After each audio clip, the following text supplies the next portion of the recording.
Hello guys, welcome back to my another vlog, This Lifestyle. So আজকে যাচ্ছি একটু বাইরে ক্রিসমাসের কেনাকাটা করতে, প্লাস আরও টুকিটাকি জিনিস কিনতে।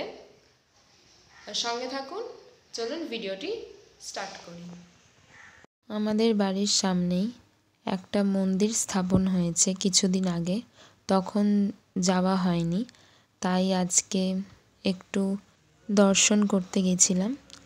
এখানে মেন ঠাকুর হলো লক্ষ্মীনারায়ণ, আর তার পাশেই জগন্নাথ, বলরাম, সুভদ্রা, আর এবং তার সাথে গোপাল আছে। তারপরে চলে আসি কেকের দোকানে ক্রিসমাস কেক কিনতে মিয়ামোর থেকে। কিনেও নেওয়া হয়ে গেছে। এরপর এখান থেকে ছানার কেক কিনে নিলাম ঠাকুরদের জন্য, 25শে ডিসেম্বরে দেব বলে। অনেক জায়গায় তো পাওয়া যায় না, তাই নিয়ে নিলাম এখান থেকে।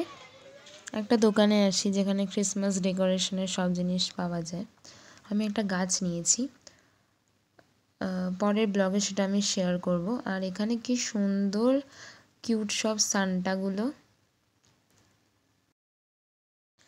এখানে একটু টুকটাক বাজার কেনাকাটি চলছিল। বাজারটা কেনা হয়ে গেছে, এবারে চলুন বাড়ির উদ্দেশ্যে যাওয়া যাক। এই কেকটা তো আগেই দেখেছেন, এখনও বলছি মিয়ামোর থেকে এই কেকটা আমি কিনেছি একটা অফারে। তার পাশে আর একটা কেকও কিনেছি, আর গাছের কিছু ডেকোরেশনের অর্নামেন্টস কিনেছি। আর কেকের সঙ্গে এই জয় বক্সটা ফ্রি দিয়েছে। অফারটা হচ্ছে বাটার কেক এবং ফ্রুট কেকের সঙ্গে একটা জয় বক্স ফ্রি দেবে।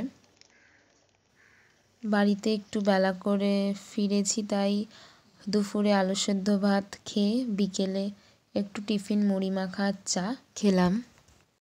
বন্ধুরা, চলে এসেছি রাতের খাবার নিয়ে। দুপুরবেলায় তো তোমাদের আগেই বলে দিয়েছিলাম যে একটু বেরিয়েছিলাম, বেলা হয়েছিল আসতে। মেয়ে আর আমি সেদ্ধ ভাত খেয়ে নিয়েছি। আর রাতের বেলা করেছি পেঁয়াজকালি আলু ভাজা আর ফুলকপি আলু দিয়ে কড়াইশুঁটি দিয়ে ডিমের ঝোল। এই আমাদের রাত্রিবেলা ডিনার। খুব একটা বেশি করিনি, কেন রাত্রিবেলা একটু সাদামাটা খাওয়াই ভালো, তাই। আর এই আছে ধুয়ে ওটা ভাত। তো চলো আজকে রাতের খাবারটা খেয়ে নিই। ভিডিওটি এখানেই শেষ করলাম। ভালো লাগলে লাইক, শেয়ার, কমেন্ট করবেন, সাবস্ক্রাইব করতে ভুলবেন না।